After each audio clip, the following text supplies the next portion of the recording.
Alright guys, after yesterday's snow and the freezing night, everything's kind of crisp and crunchy out here. But we're out here getting ready to start putting stuff up. We've got some things laid out, but there's a couple of prep pieces that need to happen. I'm trying to navigate all my logs to get over here.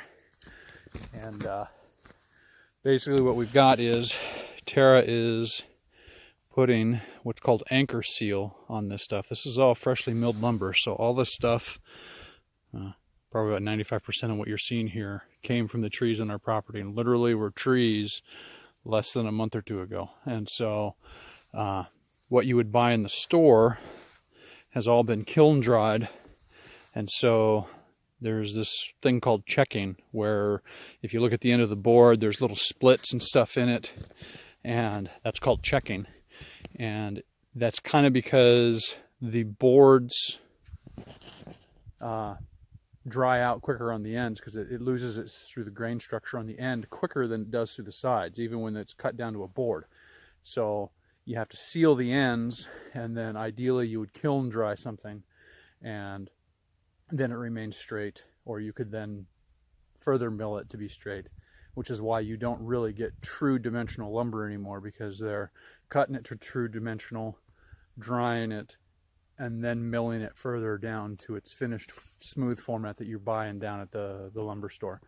But anyways, so in order to prevent some of that checking, or at least prevent some of the faster drying out, you use that anchor seal on the ends of boards, whether it be a beam or a plank or whatever, in order to help prevent the checking. And that's what Tara's got here. This anchor seal stuff goes a long ways. It doesn't take much to coat it, and you're only coating the end of the boards with it, so where you can see the grain pattern.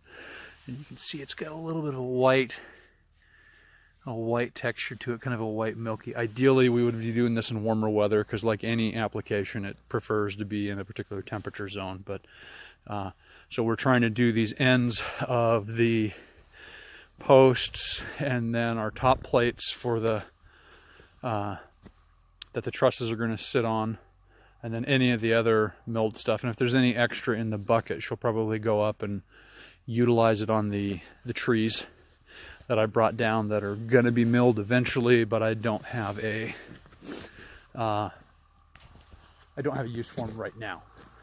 The other thing I'm working on and prepping for us to do the setting up the walls of our structure is, I've got all my brace stock, the little 45-degree angle braces, and so those are all pre-cut to size and everything, and I'm actually pre-drilling and putting in those honkin' timber screws.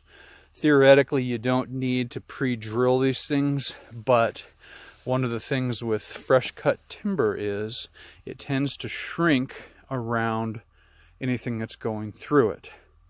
And since I want to take this structure down in a year or two, I don't want those screws stuck in there.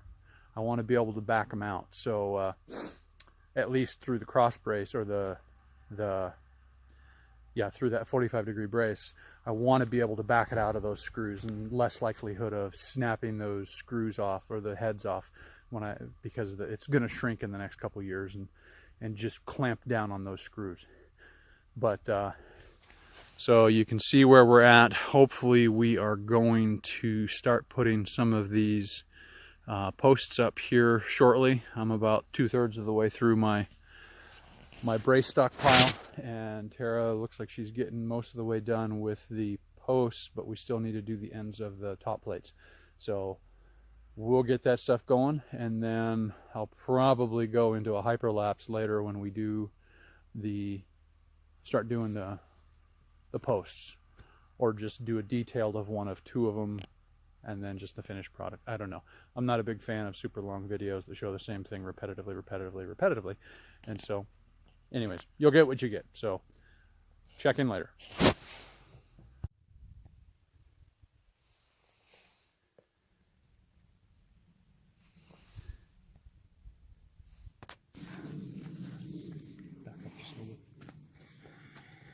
So I'm down on the last one here. I'll give you a couple of considerations of what I've been looking at. This one is one of the rougher boards that I did because the chain was dull and I had to kind of work it through it. And I was being impatient and didn't want to go back and sharpen the chain. So I'm making sure that the 45 is fairly smooth for the interface up against the post, and then I'm just pre-measuring the where I want to put the lag screws. Doing the drilling because, like I said, I don't want those screws just anchoring down in there. Angling it at 45, because keep in mind these are going down at a 45-degree angle.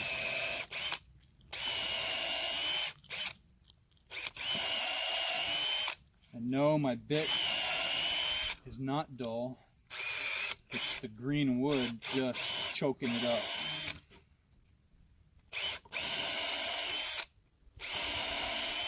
The little particles don't back out of the bit like the dry stuff would. And that's the last one of those, and we'll be able to grab these when necessary. Alright guys, so here's our progress for today. Tara and I have been at it hot and heavy. We did the sealant and prepping some of the cross bracing, and then we started working our system out going down the line. So we got one entire wall of the 6x6 by it's just a hair over 10 feet. We got to get the travel trailer under the trusses all the way down to the end and the far wall done. So now we got to get this wall done, and I wanted to do a real-time showing of what we're going to do with this corner post, because we kind of got to do the corner post first, and then we run a string line between the two corner posts so that it gives us the straight line to edge the center posts up to. So, but anyways, so we've got these things pre-staged. We cleaned out that little crosshatch bracket because it has some little chunks of concrete down in there. So Tara was just over there pounding on it with a hammer and getting the lumps out. And then we've got our bracing 2x4s. I got a couple screws pre-drilled into those and stuff, and so we'll end up getting those up. So we'll be moving on with that. Well, and at the end of the day, we got all the posts up. We got them braced pretty well and got some stuff cleaned up. Even went so far as to put up a couple, see how easy it was to put up a couple of those 2x12 top plates. It was kind of difficult keeping them up there, and ultimately what I ended up doing was making a little bracket real quick. Fabricated up that little bracket so that it sits about 1/4 of an inch lower than what it should, and that way when we lift things up in there it just holds it into place, and that way when I'm done with this beam I take the one off of the left end, leapfrog it over to the right end, and then repeat the process all the way around. My prime post is that one right there. That was the shortest one. And so I kind of had to base everything off of that height because I didn't have anywhere to go in regards to that. So anyways, all the beams up there, all the top plates are going to be leveled off of that one going all the way around. But all those top plates are pre-cut, pre-measured, and laying there. And yeah, so I feel pretty good about where we got today, and I think tomorrow we should be able to finish up putting up all those top plates, and then it's going to be back to work for me, actually back to work for both of us, and then hopefully we'll be able to put the roof trusses up this coming week and actually do some of the roof panels, so get this travel trailer under some cover. So winter is here and it's cold and our trailer doesn't like it, nor do we. So with that said, I may do a follow-up tomorrow. Otherwise, homesteader out.